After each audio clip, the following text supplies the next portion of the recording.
บายดีมื้อนี้ขอกับหลักคือเอามื้อนี้ได้กสิมาตำเด้เปิดยำเนาะยำปลาหมึกว่าสิออกมาแบบใดก่อนมาถาเด้อพี่น้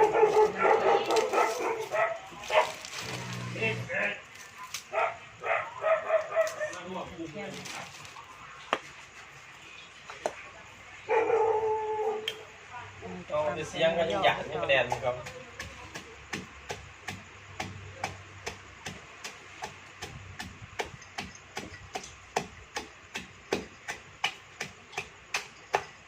บ่ได้เขาเสียยำถามเบิ่งเด้อว่าสิแซ่บส่ำใดใครกินน้ำกันเด้อปลาหมึกข้าวพอเรียบร้อยนะกระดาษแซ่บมีหอมเปรย์หาเนาะเอิญหอมจีนเนาะแล้วก็มีหมูย่อพาเข้ากับสมิผักสู้หรือว่ากระดำปีเนาะมะเขือเปาะสมุนไพรใส่แปลกน้ำแต่ใส่มาแล้วคนของเราใส่แปลกน้ำซื้อยังมากินวะใส่แปลกใส่มะนาว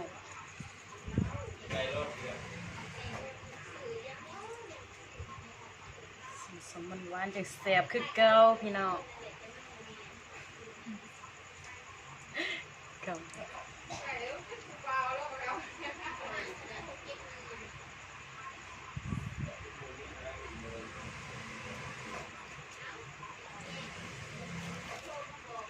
ตราตู้สูตรน้ำตาลจบมะเขือเทศมะเขือเด่นใส่มะเขือเด่นนะครับ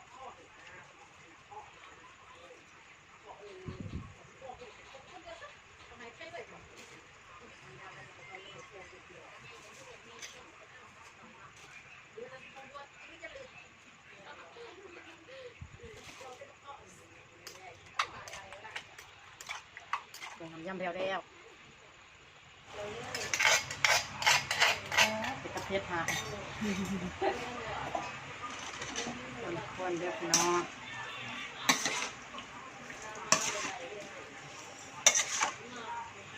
แซ่บพอ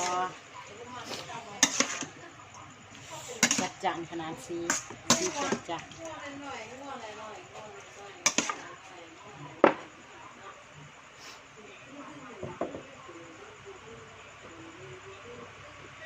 มือก็จะสั่นลงไปนะหมูยอเป็นสิ่งที่ขาดไปแล้วรู้สึกว่าหมูยอนี่มีทุกคลิปมาเด้อพี่น้องก็จะแซ่บวงอร่อยเฉยสุดยอดมาเด้อพี่น้องมากินน้ำกันเดี๋ยวปรุงเพื่อเดียวรู้สึกว่าสุดยอดเลย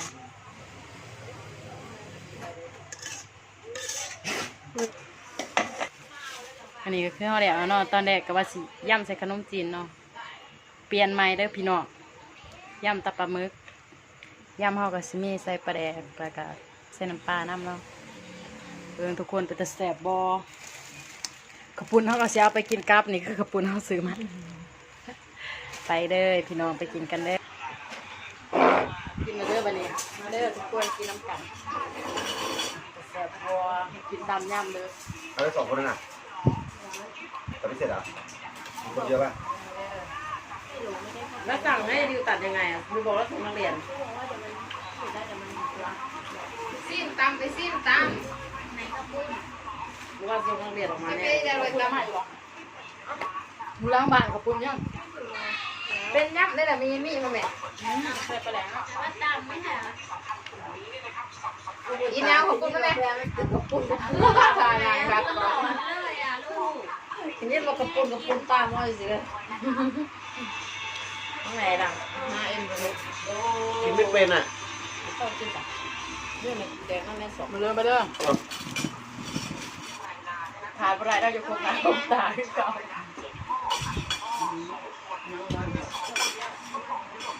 เมื่อนาแบบนี้ ต่ำลงเนี่ย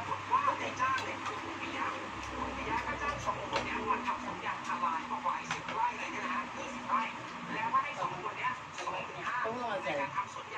อุ้ยไปมุกเอามาให้กินเนาะอยู่น้องสา ตาอะไรนะ จ้าถามว่าจ้าถามตลาด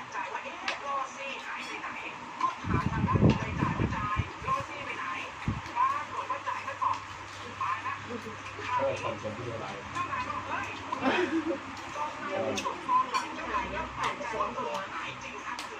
มันลายเลยเต็มหมดเลย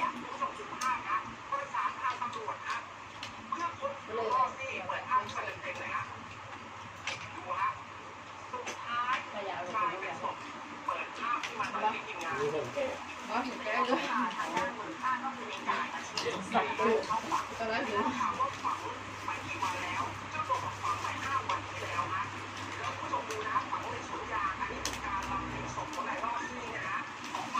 ง แกงสามารถจะมาเยี่ยม เบื่ ยา อเนี่ยเบื่อแดง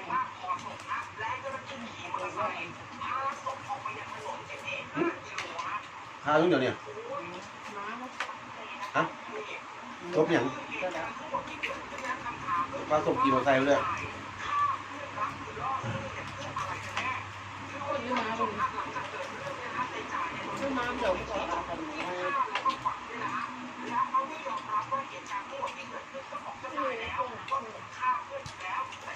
เพื่อนอยู่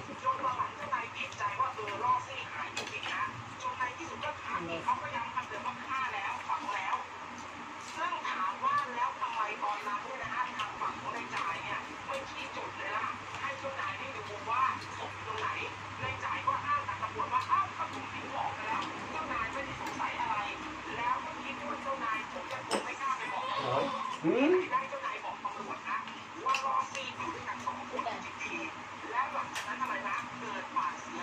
โคตรโคตร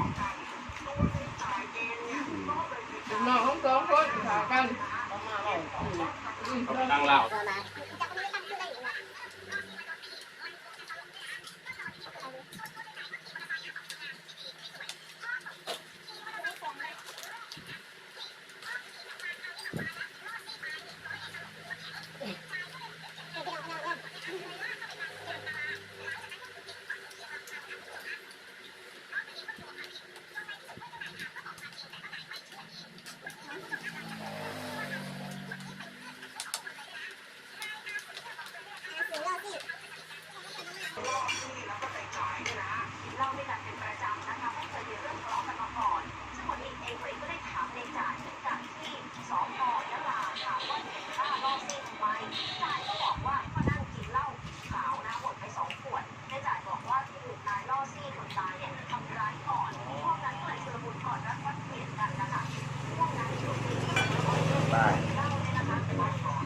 ตายเป็นไร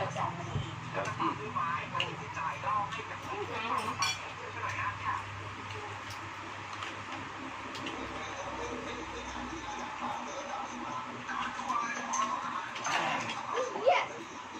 โอ้นี่น่าลูกโอ้ยมาบิ๊กเนี่ยเว้ยลูกอีกแล้วมันบิ๊ก หวาน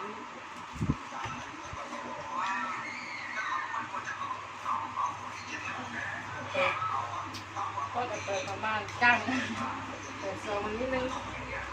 เราทากับมือมา จะเสร็จหรือหน่อย ต้องไล่ที่ลูกโลตัดกับไว้แสบ กัน มือไม่ก็เถอะ จะบอก จำน้อย นี่ไงนี่กัน เดี๋ยวเอ็นมาไปเดือดแล้วจะเอ็นมาท นี่เวลาคือนี่ ำของหล่อที่เห็น เราสู้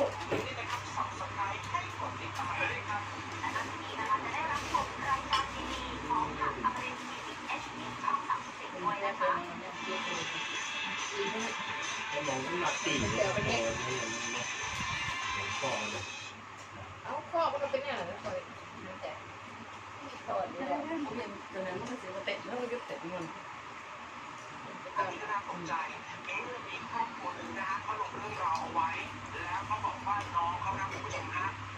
ตีตีเรื่อง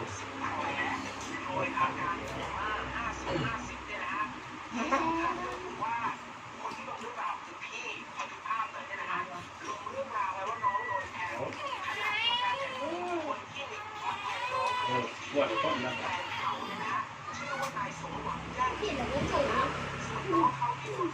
เสียแต่ละไหนนะ เพชร ตรงเพชรเป็นแสน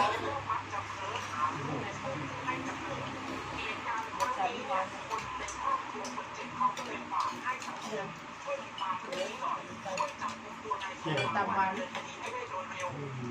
ร้านกินน้ำเลย ทำร้านเนี่ย ข้าวมาเลยกินบอกแล้ว ข้าว ทำร้านทำมันดิ คืออยากให้มี ลักเล็กตื่นในป่า จำตัวนี้ไว้ได้แต่เอาอยู่ มันสุกจะ เมื่อวานเลยเนาะขาวมัน